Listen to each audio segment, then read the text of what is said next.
In the scorching desert lands of ancient Mesopotamia, where the Tigris and Euphrates rivers carved life into barren earth, there arose a story so powerful that it would echo across 4,000 years of human history.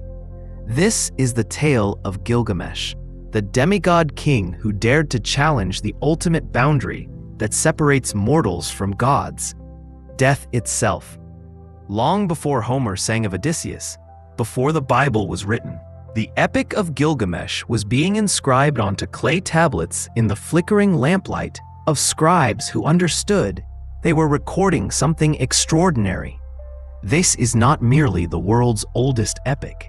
It is humanity's first profound meditation on what it means to be mortal, to love, to lose, and to search for meaning in a world where everything we cherish must eventually turn to dust. The city of Uruk rose from the Mesopotamian plains like a jewel of human ambition.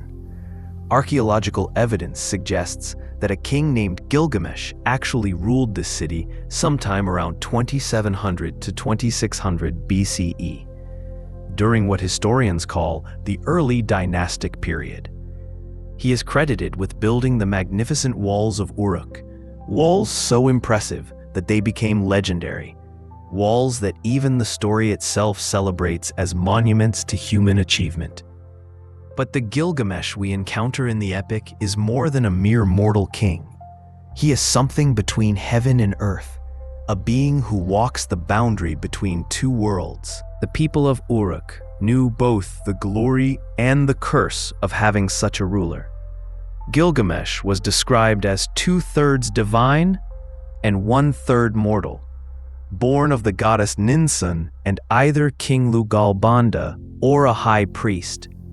This divine blood coursed through his veins like liquid fire, granting him strength no ordinary man could match, beauty that seemed to radiate from within, and wisdom that should have made him the greatest of all kings. The epic describes him as physically perfect, immensely powerful, a builder of temples and monuments, a warrior without equal. He should have been the perfect shepherd of his people.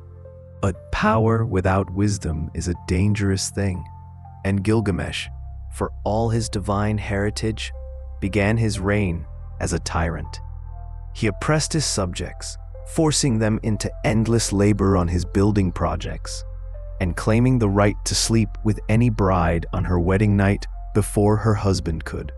Imagine the anguish of Uruk's citizens, fathers watching their sons exhausted unto death building monuments to their king's glory, grooms standing helpless as their brides were taken away on what should have been the happiest night of their lives.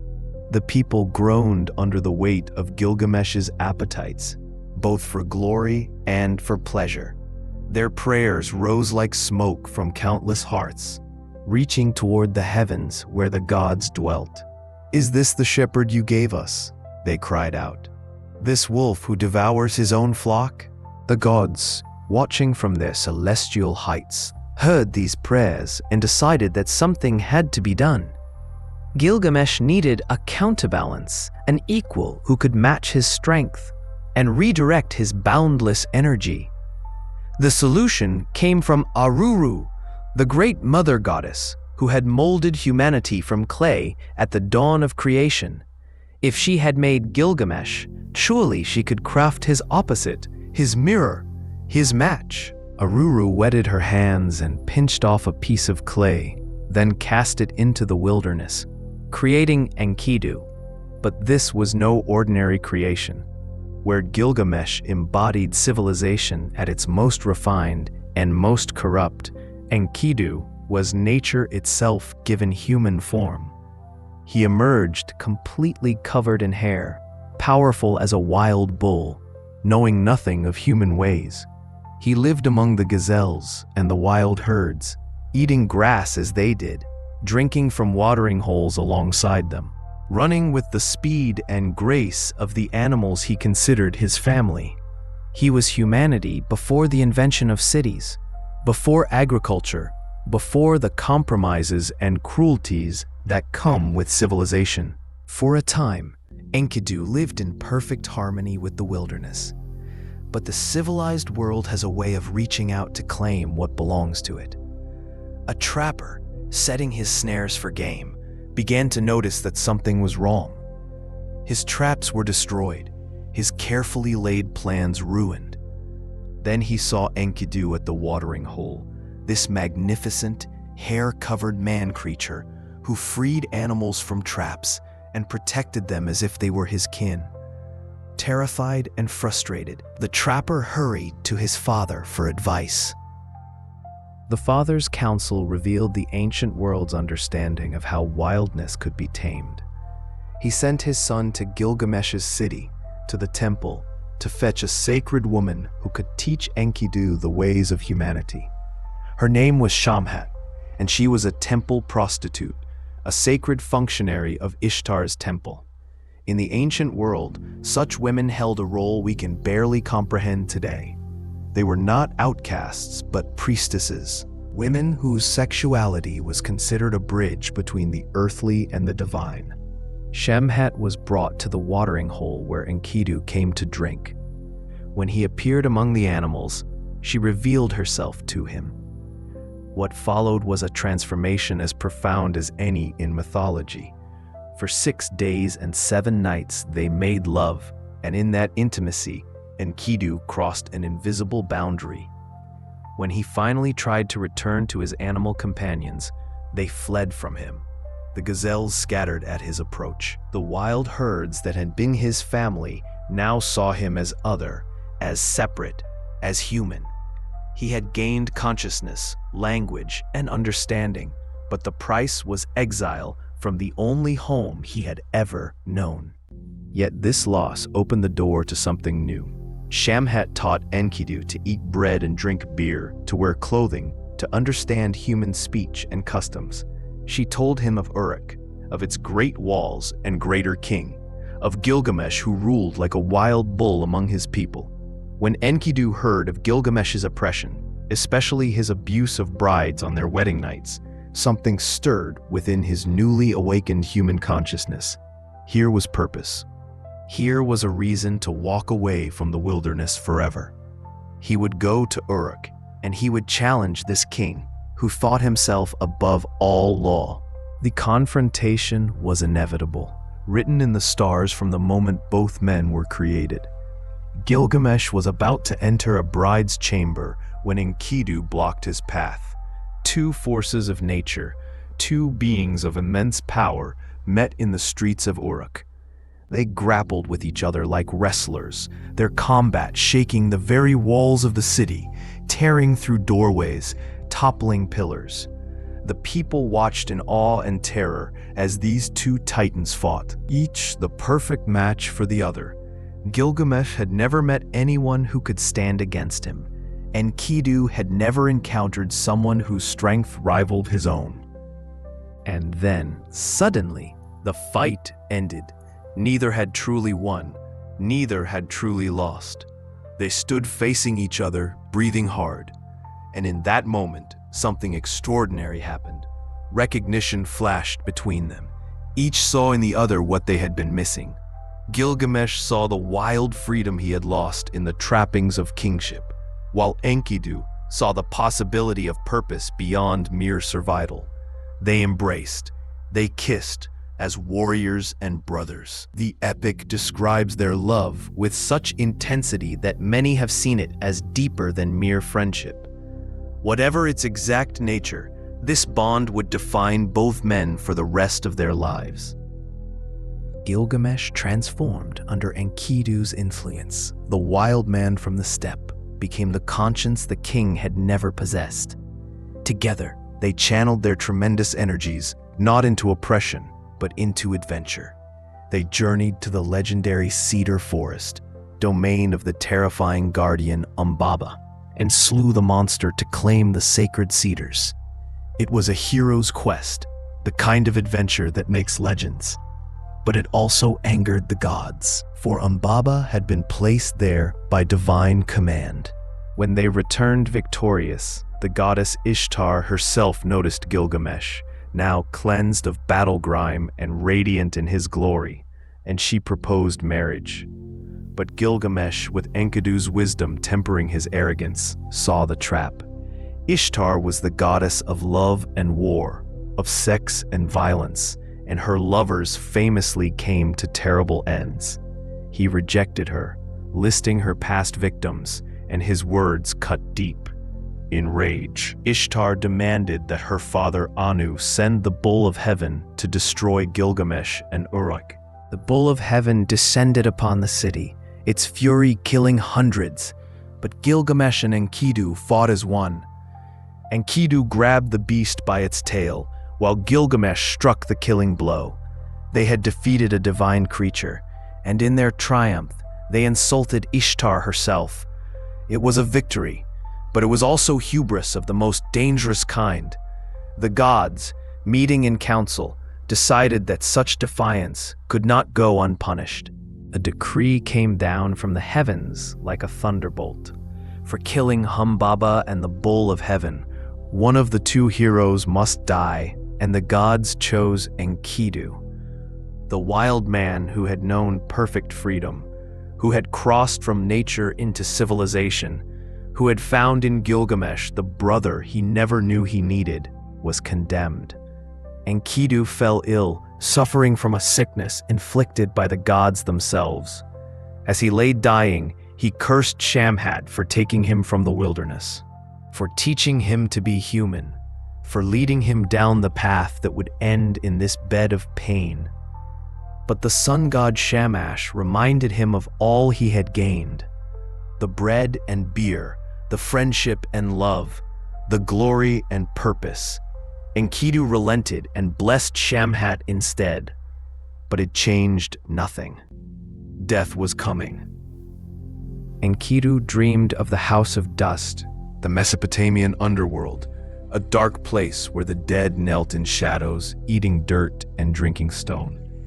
He described this vision to Gilgamesh, and for the first time, the great king understood terror.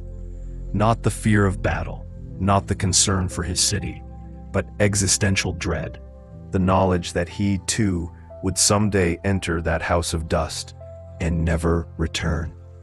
When Enkidu finally died, Gilgamesh mourned him with such intensity that it seemed the world itself grieved. The epic describes his lament, his refusal to believe his friend was truly gone, his touching of Enkidu's still face, hoping for some sign of life. But Enkidu did not wake, and Gilgamesh, the king who had seemed invincible, broke. He had faced monsters and gods, but he could not face this. Death had taken his friend, his brother, the one person who understood him, and suddenly Gilgamesh realized a terrible truth. If death could claim Enkidu, it would one day claim him too. All his strength, all his divine blood, all his accomplishments meant nothing against the great equalizer. This realization transformed Gilgamesh from a warrior into a seeker, from a king into a wanderer. He would not accept this fate. He would find a way to escape death. The quest began with a desperate question. Had anyone ever escaped mortality? The answer came in stories told by the old ones. There existed a man named Utnapishtim who had survived a great flood sent to destroy humanity, and as a reward, he and his wife had been granted immortal life. If Gilgamesh could find this man, perhaps he could learn the secret. Perhaps he too could cheat death. The journey to reach Utnapishtim tested every fiber of Gilgamesh's being. He wandered the wilderness wearing animal skins, grieving, his former glory stripped away. He crossed mountain passes at night, encountering and killing a pride of lions. He came to Mount Mashu, where the sun rose and set, guarded by terrifying scorpion beings who warned him that no mortal had ever passed through the tunnel of the sun god. But Gilgamesh persisted, and they let him pass. After 12 leagues of absolute darkness, he emerged into a garden of jewels, a paradise of precious stones growing like fruit on trees. There he met Siduri, a wise tavern keeper who counseled him to abandon his quest. Her words carry one of the epic's most poignant messages. Why search for immortality when life itself, with all its simple pleasures, is the gift? She urged him to enjoy bread and beer, to dance and make merry, to hold a child's hand and delight in his spouse. This is what humans are given. This is enough. But Gilgamesh, consumed by grief and terror, could not hear her wisdom. He pressed on.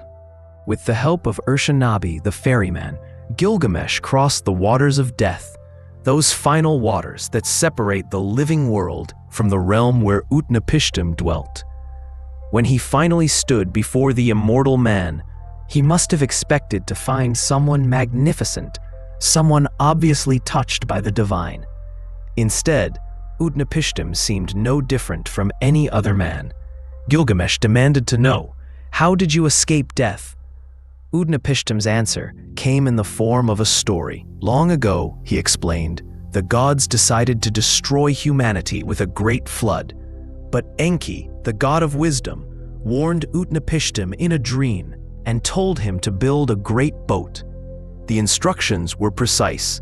The boat should be cube-shaped, sealed with pitch and bitumen, with dimensions of 120 cubits on each side. Utnapishtim worked for 5 days to build the frame and loaded it with his family, his possessions, craftsmen, and animals of every kind. When the storm came, it was terrible beyond description. Even the gods were terrified and retreated to the highest heavens, cowering like dogs. The goddess Ishtar wailed, regretting the destruction she had supported. For 6 days and nights the storm raged, until all humanity had turned to clay. And silence fell, and Utnapishtim's boat came to rest on Mount Nizar. He waited 7 days, then sent out a dove, which found nowhere to land and returned. Then a swallow, which also returned. Finally a raven, which found dry land and did not come back. When Utnapishtim emerged and made sacrifice to the gods, they smelled the sweet smoke and gathered around, grateful that someone had survived. Enlil, the god who had sent the flood, was furious to find survivors, but the other gods criticized him for his excessive punishment. In the end, as a unique gesture, Enlil granted Utnapishtim and his wife immortality and placed them at the mouth of the rivers, removed from the world of mortals. The message was clear. Immortality was a one-time gift, never to be repeated. The gods would not make that mistake again. Gilgamesh's quest seemed doomed, but Utnapishtim offered a challenge. If Gilgamesh could stay awake for 6 days and 7 nights, perhaps the gods would look upon him favorably. It sounds simple, but for a man exhausted from months of travel, racked with grief, it proved impossible. Gilgamesh fell asleep almost immediately, and Utnapishtim had his wife bake a loaf of bread for each day he slept, so that when he woke, he could not deny his failure. Defeated, Gilgamesh prepared to leave. But Utnapishtim's wife took pity on this grieving king who had come so far. She persuaded her husband to give Gilgamesh one final gift. Utnapishtim revealed the existence of a plant at the bottom of the sea that could restore youth. It would not grant immortality, but it would renew a man's vigor, allowing him to live his life again. It was called "The Old Man Becomes Young Again." Gilgamesh tied heavy stones to his feet and plunged into the depths of the sea. Down in that dark water, fighting against his body's need for air, he found the plant. Its thorns pierced his hands as he grasped it, but he held on. He surfaced, triumphant, holding the plant that would give him a second chance at life. He had not found immortality, but this was something. The journey home began with hope. Gilgamesh looked at the plant and made a decision that showed how much he had changed. He would not use it immediately on himself. Instead, he would take it back to Uruk and test it on an old man first to be sure it worked. Then he would share it with his people. The tyrant who had once taken brides from their husbands now thought of giving his subjects the gift of renewed youth. This was true transformation. But the gods, it seems, were not finished with their lessons. During a stop on his journey home, Gilgamesh decided to bathe in a cool pool. He set the plant down at the water's edge. A serpent, drawn by the plant's scent, slithered from the water and seized it. In moments, it had swallowed the plant, and, according to the epic, the snake immediately shed its skin and became young again. This is why snakes, even today, appear to renew themselves while humans continue to age and die. Gilgamesh wept. All his struggles, all his journey, all his hope, stolen in an instant by a serpent.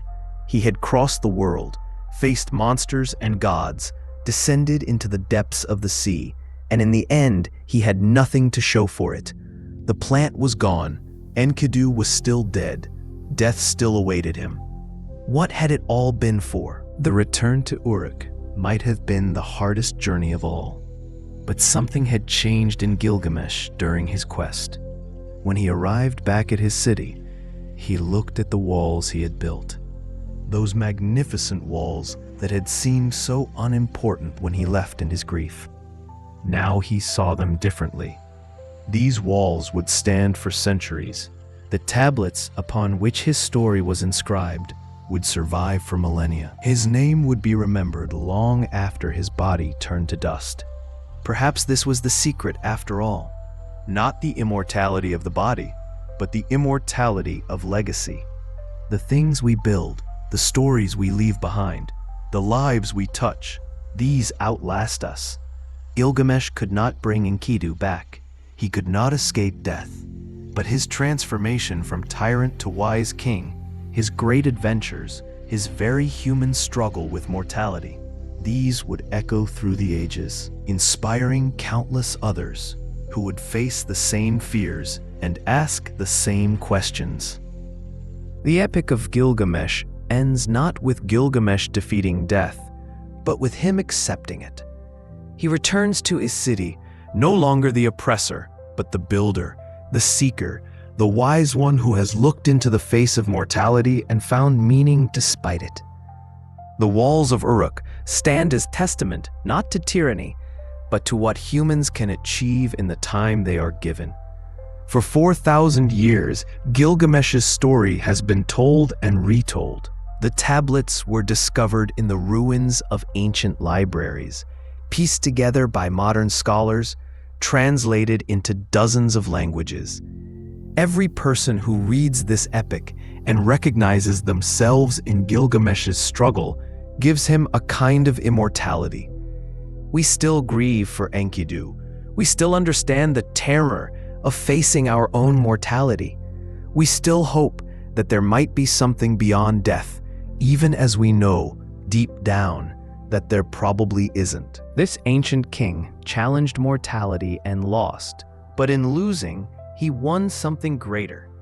The wisdom to understand that life's meaning comes not from its length, but from how we choose to live it, from the connections we make, from the legacy we leave. His quest for immortality failed, but his story achieved exactly what he sought. As long as humans wonder about death, fear it, rage against it, and ultimately accept it, the name of Gilgamesh will be remembered. If you found this journey through humanity's oldest epic meaningful, please like this video and subscribe to History Scrolls for more deep dives into ancient mythology and the timeless stories that continue to shape how we understand ourselves and our place in the world. Thank you for watching, and may your own legacy be worth remembering.